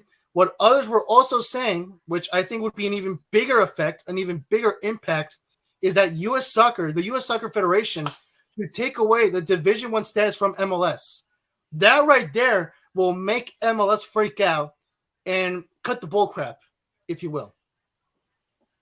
What do you think, Gabriel? Honestly, I agree. Any of those decisions will work out. I like the second one because it shows fear into the people's eyes. So, we always got to go to fear. Violence is the answer. Oh my gosh. No, guys, audience, no. That's a big, huge no. That is a big, huge no. No. No. It was this do-rag, bro. It changed me, bro. Like, violence is yeah, get it, bro. Get it off your head, bro. Freaking rubber's shiny head you got there, bro. Freaking heck. I got bends on my waves. Goodness heck, bro. Freaking heck. Well, speaking of the US Open Cup, something that I did want to bring out actually is breaking news because this morning we actually got the schedule now for the first round of the US Open Cup. It got announced this morning, like I just said. I don't have any slide or image for it, but the round of 32 matches have been announced by US Soccer. So the first round has been announced, as well as the time of the time for the matches. So for the first round, for the round of 32 of the US Open Cup, it will be between March 19th to March 21st. So I'm not going to go through the whole entire list of the matches because that's just too much. It's round of 32, so way too much. But I will just name out the games concerning for MLS related clubs. So on Tuesday, March 19th, Austin FC2 will face Foro SC, and then Timbers 2 will face El Farolito. That will be once again on Tuesday, March 19th. On Wednesday, March 20th, let's see, Greenville Triumph will face South Carolina United FC at 7 p.m. Eastern Time on Wednesday once again. Oh wait, no, that's not even MLS. That's a USL club. Sorry, my bad. Chicago Fire. I was confused, bro. I was like, "What are you reading?" Yeah. Bro, dude, I got confused with I got confused with Tacoma Defiance. When I heard Greenville, bro, I was like, "What is bro reading?" I was like, "What are you looking at?" I'm looking at the U.S. Open Cup website. That's what I'm looking at. Just search it up, bro. That's what I did. It popped up easy. All right. Well, anyway, so on Wednesday, Chicago Fire FC2 will face Chicago City SC at 6 p.m. Central Time. We got a Chicago derby right there. Chicago Fire FC2 versus Chicago City SC. So that's going to be interesting to watch. And then we got New York Red Bulls 2 taking on Hudson Valley Hammers. That's a pretty cool name. That's a pretty cool soccer name right there. And I think that is it for Wednesday as far as MLS-related clubs is concerned. For Thursday, March 21st, we got NYCFC 2 playing away versus at FC Motown. That will be at 7:30 p.m. Eastern Time. And then we got Crown Legacy taking on South Carolina United Heat at 7:30 p.m. Eastern Time. That will be a home game for Crown Legacy. And then we got Colorado Rapids 2 versus Azteca FC at 7:30 p.m. MT. What's MT? Marine? I don't know what MT is. And then finally, we got LA Galaxy 2 versus Irvine Zeta FC at 7:30 p.m. Pacific Time. So those are the matches for the MLS Next Pro clubs in the round of 32 for the U.S. Open Cup. So there you have it, guys. Dario says, "Do not get me started on the U.S. Open Cup." Carolina Core FC Independent. The teams competing in the CCC do not play, and only the top 8 teams based on Supporter Shield standings get first teams. Really? Huh. Wow. That's yeah. All right. Kind of a wacky organization right there. Yes, the only time U.S. Open Cup wasn't played was 2020 and 2021. Okay. Cool fact, I guess. Dario says they can't protest. It's a single entity. Clubs aren't independent. Oh, gotcha. Well, that sucks then. That very much sucks. I told you. Violence is the answer. Oh my gosh, here we go again. El Farolito is a good team for semi-pro. Okay, cool fun fact. All right, guys. So that being said and done, let's move on to the next topic of the segment. So we got the Concacaf Champions Cup to talk about really quick. The round of 16 is set. So this is what the bracket is looking at right now. Well, once again, the round of 16 matches are locked and good to go. So going on, looking at the top left, we got Pachuca versus Philadelphia, and I honestly have no clue what that club is. So give me a second. Let me bring it up really quick. It's Hernadio versus Robin Hood. What? Oh, yeah. Oh, wow. You're right. Yeah, you're right. It's Robin Hood versus Herediano. Yeah. All right. Yeah. Yeah, you're right. And then we got El Clásico de México, Club América versus Chivas. Trash. And then we got Alajuelense versus New England Revolution. At the right side of the bracket, we got Columbus Crew versus Houston. We got Tigres versus Orlando, Monterrey versus Cincinnati, and finally Inter Miami versus Nashville SC. So, Garbo Games, what are your thoughts? Well, first of all, we all know Club America's out. But I want to see Orlando versus Tigres. I think that's going to be a good game. It's a lion versus tiger. Yeah, definitely. I got to go for the MLS. I'm sorry. I got to do it to my Liga MX team. If your team is going out, so is mine. Okay. I look, as an America fan, I don't know. That's not even fair, but go ahead. It is fair. Hey. Orlando, I think Orlando's going to win. Philadelphia, easy team. I don't really care about Robin Hood or that team. I think Robin Hood is going to win. Columbus Crew with the dub and Cincinnati with the dub. And Nashville is going to beat Inter. No matter how much you want to bet, Messi's going to win this. How much you want to bet, bro? The refs are going to help. Oh, no, bro. Do they switch like Champions League where like say Club America may go against FC Cincinnati if they pass, or is it that club they're fighting? That side will stay. Oh yeah, side. Yeah, that side. Okay, so they won't switch, right? No, it's not a draw. Yeah, it's not a draw. It's a bracket. Okay, so it is going to be a Inter Miami versus Club America final. Watch that, and it's going to be Messi who's going to win. Watch. The refs are going to help. The refs are going to help. I just leaked the script. That's how it is. Bro, they're gonna get the FBI after you, bro. What are you talking about, bro? FBI, I own the FBI. I'm the most wanted, bro. FBI is most wanted, but oh my gosh, bro. Wow. VPN. dude. Honestly, America versus Miami for the final. That's gonna be a heck of a final, bro. That's gonna be a huge match. So that's gonna be a good. That's gonna be a good game to watch. To be honest. Yeah, but we all know that Liga MX teams, they don't play fair. They shove, they dive. You can't Hey, deny that. You can't hey, deny that. it's our. Hey, it's the way we play, bro. I don't care. It's not good. That's not good Keep on football. crying, bro. Keep on crying. This is football. That's not, It's a physical game. What do you expect? it's not a physical game. Yes, it is, bro. It's not. They're playing like it's American football at this point. But no, honestly, I don't think it is gonna be Inter Miami versus Club America final. Miami with the win. All right. All right. Cool.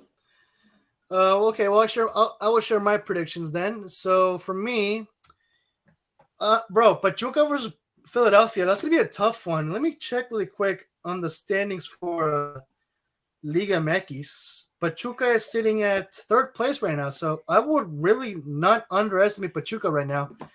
And given how Philadelphia has kind of had a rusty start, honestly, bro, I think I'm gonna give the win to Pachuca on this one. I think it's gonna be Pachuca to the quarterfinals. They will face whatever the red and yellow club. I forgot Alameda, whatever. Hold on. It's Uh, Hernavio. Herediano. Yeah, Herediano. I think Herediano will face Pachuca in the quarterfinals, and then on the bottom left. I'm sorry. I'm gonna go biased. I don't care. America, mi equipo, mis águilas, las poderosas águilas. They're gonna go through, bro. They're gonna go through to the quarterfinals. They're gonna be Clownvis, bro. They're gonna be Clownvis from Guadalajara. So it's gonna be America versus New England in the quarterfinals, and then on the right side, I'm gonna give the win to Columbus. I think Columbus is gonna get the win versus Houston, and then for Tigres versus Orlando, bro. That's probably besides the Clásico de Mexico. That's probably the second match of the round right there. Tigres versus Orlando, the Tiger versus the Lion. That's a tough one, bro. I'm not gonna lie. That's gonna be a very tough one. And as much as I love Orlando City and I want them to win, do not get me wrong. I want them to win. I don't know, man. Because bro, Tigres has been on fire, dude. Tigres has been on I know. fire. They're right I know now. they have. They're in fifth place, bro. They're not. They're in fifth place. They And own look, Club America. bro, you lost to America in the final, bro. Shut the heck up. Gosh dang it, bro. Bro. Jeez. Freaking heck, bro. Bro, there's bias and then there's delusional. Level 1 is bias. Level 2 is delusional. You just enter level 2, bro. Gosh dang. Look, But I got no anyway. order. I got no order in my brain. What? I got no order going in my brain. All right. What I say goes. Oh my gosh, yeah. All right. Well, okay, look. For the sake, just to speed things up and try to finish this as soon as possible, I'm gonna give the win to Tigres. I'm sorry, but yeah. So Columbus versus Tigres in the quarterfinals, and then on the bottom right, Monterrey I think will beat Cincinnati. I'm not even being biased. I think Monterrey will beat Cincinnati. As for Miami versus Nashville, yeah, I think I want Nashville to win as much as every other MLS non Miami fan wants. But yeah, I think it's going to be a biased game. The refs are going to help Miami, so it's going to be Monterrey versus Miami in the quarterfinals. Well, yeah, 100%. As far as the favorites are concerned, just based on the recent results, just based on the group stage, really, based on the group stage results of the tournaments, I say Pachuca could possibly reach the final, maybe even America as well. On the right hand side, I would say maybe Tigres. To be honest, I say Tigres, and then maybe Miami. And you know what? Bro, yeah, I'm looking at this table, and I'm looking at the what's it called? The round one, I think it's called. Inter Miami's not even there. So how they even qualify? oh, it's because they won the Leagues Cup. That's why. Man, that's some bull crap right there. I tell you, bro. Honestly, I can totally see an America versus Miami final, or a Pachuca versus Miami, or even possibly an America versus Tigres or Pachuca versus Tigres. Nah, Maybe. America has a pretty easy team. To be honest with you, that's an easy side they have. Yeah. So America's for sure going to make it to the final, unless they get beat by their owners, which is Chivas. So uh, there's bro. always something. Bro, I'm just gonna say this, right? I got some people that I know, right, Mm-hmm. in the shadows, Mm-hmm. and they can't tell me your location. So I'm just gonna go over there, and next time you mention that, bro, Mm-hmm. just expect the beat up of your life. Uh-huh. Uh-huh.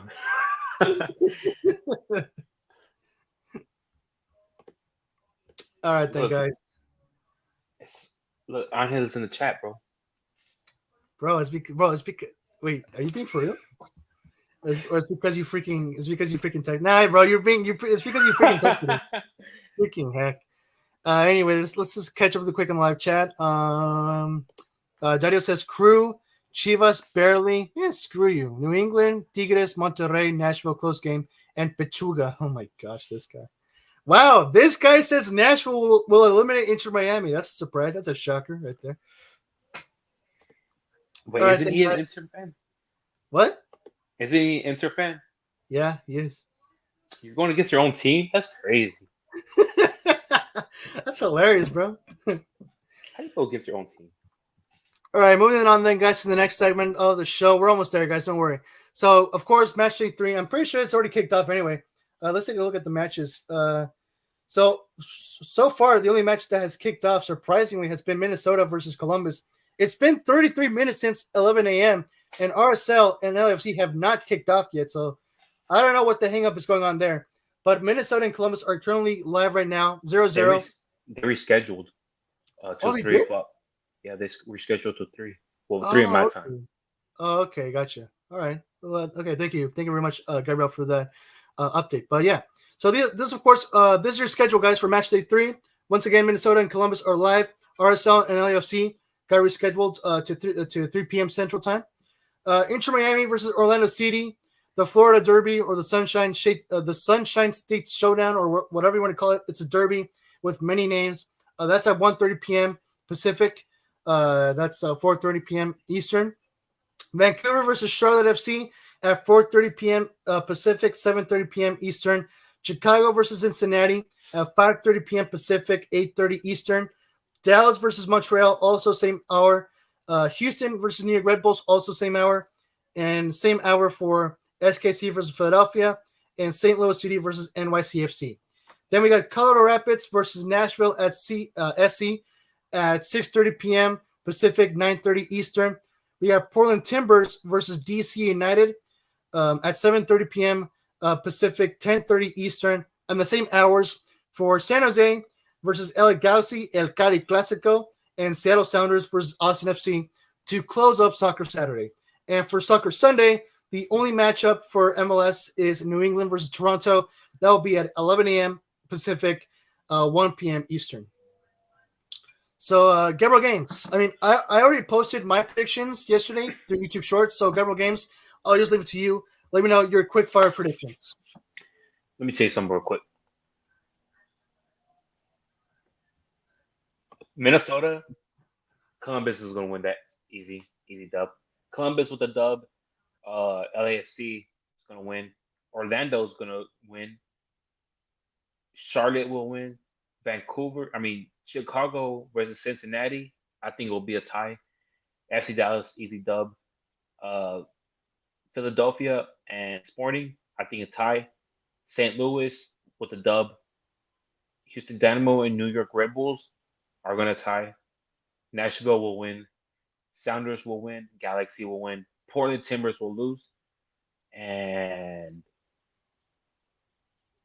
honestly, I think New England is going to take this dub, a 1-0 dub. Toronto's game has been boring. It was boring since game 1. It's probably going to be boring in game 2. Those are my predictions. Easy dubs. All right. Sounds good.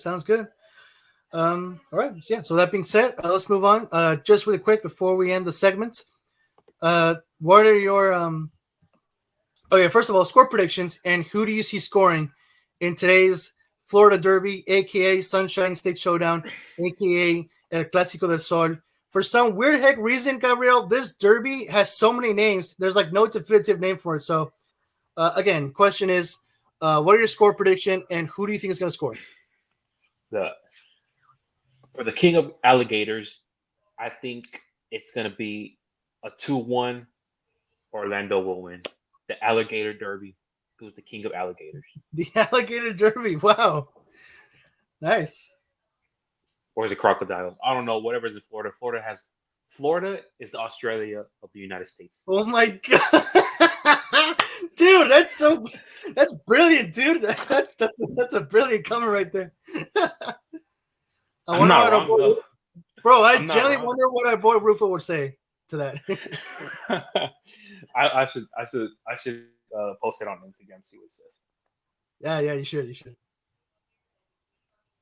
Yeah, well, that's my prediction. A 2-1, and Orlando will win. Who do you think is going to score? Honestly, let me see the lineups. I think for Orlando, it's going to be, what's his name? Dang, I'm trying to not botch this name. Come on, bro. This Wi-Fi slow. I'm sorry. Freaking overrated Texas of Wi-Fi, bro. I keep telling you, bro. I keep telling you that, bro, but you don't listen. You didn't listen to me. You never listen to me. Okay. I think Torres is going to go to goal. All right. And I know what Torres is going to score a brace. Torres will score a brace. And for Inter Miami, I think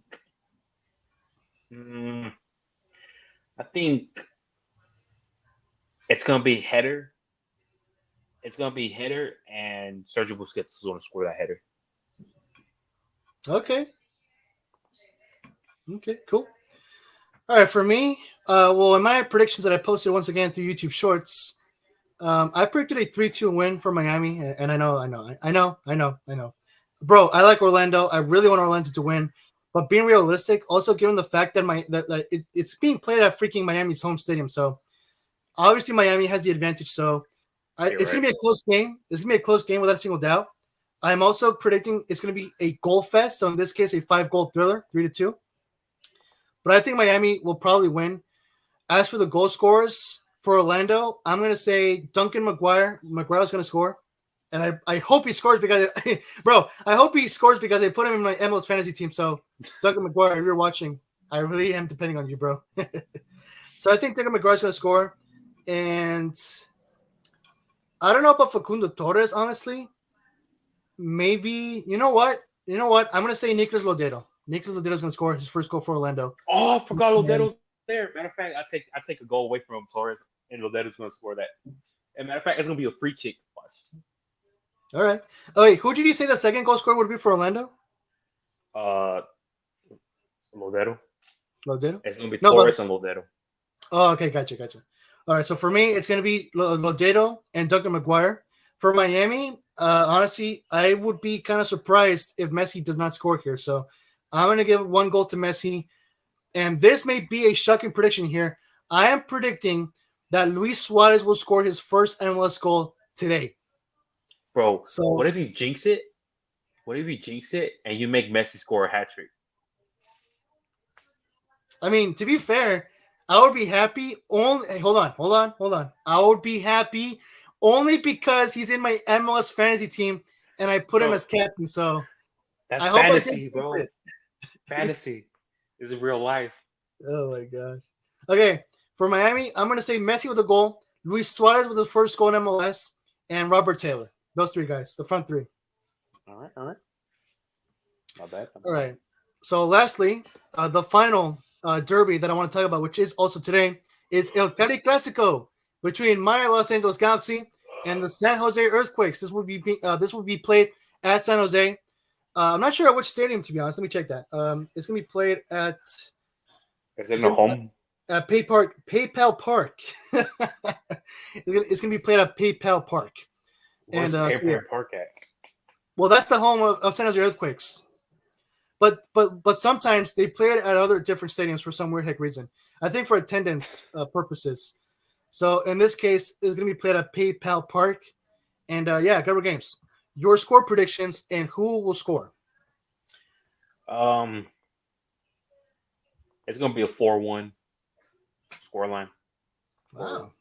Galaxy, and for the Galaxy players, I think Ricky Puig is gonna score just one goal though. All right. Let's see. Cerio, Edwin Cerio, Cedillo. midfielder. Edwin. Wait, I think Yeah, it's. Wait, hold on. It's Cerrillo. Yeah, it's Cerrillo. yeah. I think he's gonna score a brace. All So right. that's two goals, and then it's gonna what's his how do you pronounce this guy's name? He's the forward. He's Jovic. Jihan. Yeah, Okay. and he will score the last goal for them. So And of it's course, so yeah. it's. Go ahead. Oh no, I was gonna let you finish. Oh, so you say so you got Jovic, Ricky Puig, Cerrillo, and who else for the fourth? That's it. Cirio Oh, with okay. the brace. Yeah. Oh, okay, gotcha. And then for San Jose, man, uh, I think honestly, Medina from San Jose is gonna score right here, and that's how they're gonna get that one goal. All right. Pretty cool, pretty cool. For me, I predicted a 3-1 win for the LA Galaxy as well. So just one goal less from your predictions, Gabriel. As for the goal scorers for San Jose, I'm going to predict Jeremy Ababase to score the only goal for San Jose. And for the Galaxy, I'm going to go with one goal from Dejan Jovic. And I really am hoping that he does score a goal because I think I did put him in my MLS fantasy team too. I'm not sure, but yeah. So I hope that he does score. I'm going to say, you know what? I'm going to say Joseph Paintstill is going to score his first MLS goal for the Galaxy versus San Jose. And for the third one, I'm going to say, you know what? I think I'll give it to Ricky Puig as well. Also to Ricky Puig. Okay. So there you go. Trying to copy me, right? Yeah, sure, bro. Sure. All right, then, fellas. So with that being said and done, that concludes our segment. Now moving on to the final segment for the for today's show. We're almost done, guys. Don't worry. Time to look at some U.S. soccer news. We only got 3 topics for some U.S. soccer news. So starting off with the first announcement from U.S. soccer, which I do believe they announced it yesterday, or I think it was 2 days ago. So U.S. soccer officially announced the All-State Continental Clásico for 2024. The U.S. 17 will be taking on Brazil on June 12th at 7 p.m. Eastern Time at Camping World Stadium at Orlando, Florida. So shout out to our boy Rufo. Hopefully he will get the chance to go and watch that match. But yeah, Gabriel Games, your thoughts on the announcement for the 2024 All-State Continental Clásico? Honestly, you said it was our youth 17th, right? Yeah, for the main team. Yeah, for the men's national team. Yeah. Okay. I think this is a good opportunity. I mean, as Brazil, they're very talented players. You can't deny that. Um, so this would give us a boost to trying to see what can our youth do with the future Brazilians as well. So that being said, I think it's a smart decision, very very smart decision from the United States to go against them for the classical, all-state continental classical. All right, cool. And honestly, if I'm not mistaken, I think this match is going to happen after Copa America. So it really does depend on what players the USMNT bring in. Like it could be their starting star players or some players from like the B team. Right, yeah. So Gabriel Games, like just quick fire predictions.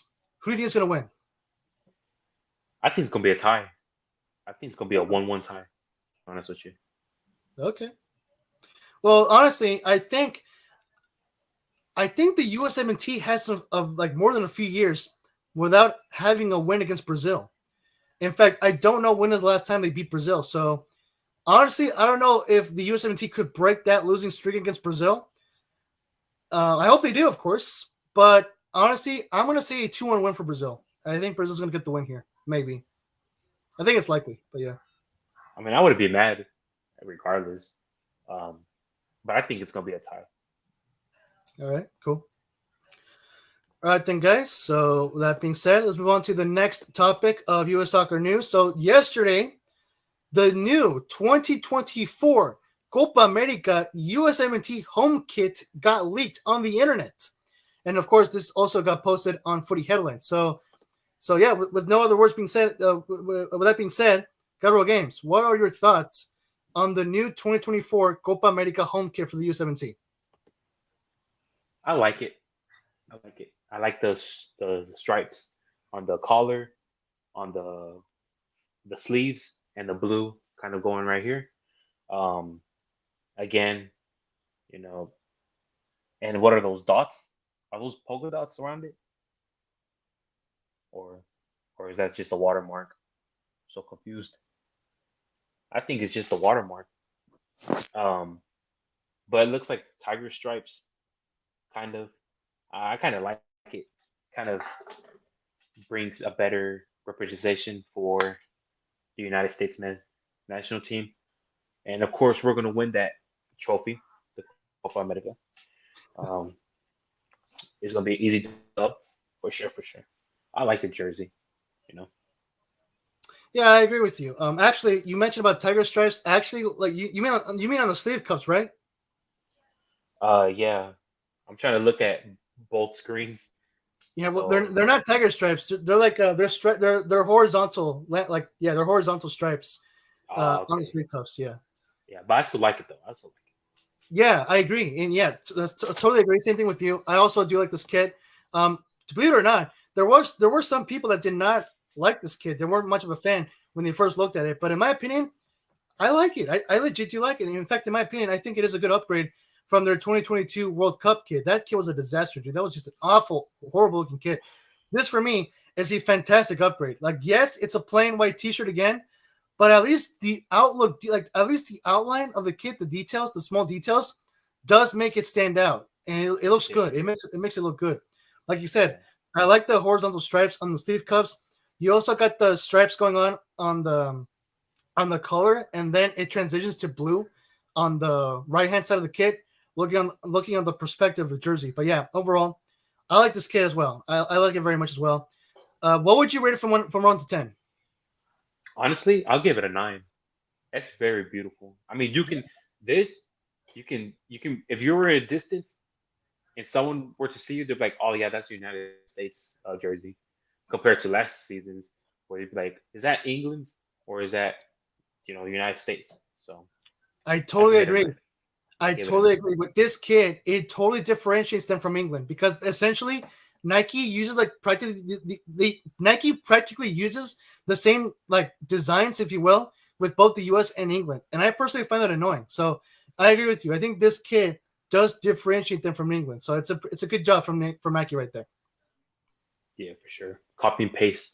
They just trying to save some money. That's it. Yeah.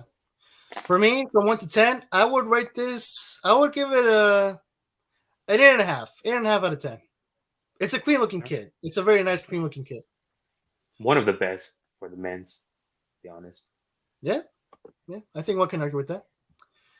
So that's the home kit, and also the away kit got leaked. So this is the 2024 Copa America USMT away kit that got leaked on the internet as well. So Gabriel Games, same thing. Your thoughts, and what would you rate it from 1 to 10? Look, this reminds me of the 2014 World Cup where it was blue, white, and red. That's what it reminds me of, and it looks beautiful. But at the same time, when I'm looking at it, it kind of reminds me of France. So now I'm like, is this a France or is it the United States? Um, but again, you can see the stripes going around it and stuff. So I, it's all right to me. For me, it's all right. You may get it confused with France, um, but to rate this, I'll give it a 7.5 out of 10 stars. All right. All right. Sounds good. And you know what? You made some excellent points. Like what almost everything you said was spot on. Like I totally agree. You nailed it. Um, bro, I thought the exact same thing as you. This kid also brought me that 2014 home away kit vibes.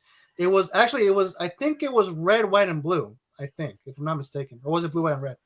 I think it was blue, white, and red. I'll search it up real quick. All right, but yeah, we can both agree that this kid totally brings back those 2014 vibes. In fact, what's funny is that many people compare that to that red and white blue lollipop ice cream pop thing. I know what you're talking about. Yeah. Yeah. And honestly, look, I shared this in the Discord, and people got the exact same reaction. They also kept comparing it with that lollipop thing. And you know what? I agree. I can see it. Like they're not wrong. I can see it. But what I also do agree with you, Gabriel Games, is like when I look at this kid, I also do think of France a little bit. Like I agree with you. Yeah, I agree with you on that. I can see it too. But to be fair, at least it has more red, because usually France doesn't bring too much red into their blue kits, and in this case, there's like literally a third element of red here. So, I mean, I can totally see France on this, but I can also see how this can differentiate that from a U17 kit, from being a U17 kit. But yeah, as far as my reaction to this is concerned, I mean, I like it, but it looks kind of like it's kind of like it looks cool, but I don't know. Like I feel like that design going down at the bottom, that weird transition from white and into red, it's a cool detail. You know what? I think if the shorts turn out to be red, then it's a W right there. That's a W right there. Have the shorts red and then the socks blue. I think that would be very cool. Honestly, I think they're going to do that. I think they're going to do that. I hope they do. But the 2014 World Cup one, it was blue, white, and then the rest was red. So meaning the shorts, the bottom half of the shirt, and then the socks were red as well. Gotcha. All right. So yeah, maybe they might do the same thing, and if that's the case, then I think this is going to be a very cool looking kit. As far as my 1 to 10 rating is concerned, I'm going to give it a 7 out of 10. I think a 7 out of 10 would be a fair rating for me, safe rating for me. All right. All right then, fellas. So with that being said and done, that's finally it. This show went far longer than I mean, to be fair, there was just a ton of topics to talk about. So, Gabriel Games, I hope you enjoyed staying here for a while. Man, it's all right. You know, I mean, my games haven't even started for the MLS, so I ain't tripping about it. Awesome, bro. Awesome. So then, guys, with that being said and done, honestly, at this point, I don't think anyone's in live chat. I think everyone left. Dario and Merrick left, so it's just us two. So for anyone who just so happens to be watching, we'll let you guys go now. Thank you very much, guys, for watching and for stopping by on today's show. Thank you very much, guys, for watching today's first episode of Season 4, the first episode of the year, and, of course, our Saturday morning soccer talk show. If you guys did happen to enjoy it, then please do give it a like. Comment down below, guys, any thoughts, comments, and opinions that may occur to you after the live show. And, of course, don't forget, guys, to join the Our Soccer Discord server. If you have Discord, then please join our MLS and US Soccer server. The link is, once again, in the description below, as well as my own personal Discord as well, of course. It is also in the description, so don't forget to click the link and join today. And, of course, as usual, guys, don't forget to hit the subscribe button, guys, for more MLS Madness live shows. And don't forget to hit the notification bell so you won't miss when the next MLS Madness live show, when the next episode for MLS Madness goes live. Until then, for my boy, Inglewood Cub, it is your boy, Football Galaxy, and I'll see you guys in the next one. Have yourselves a great Galaxy night.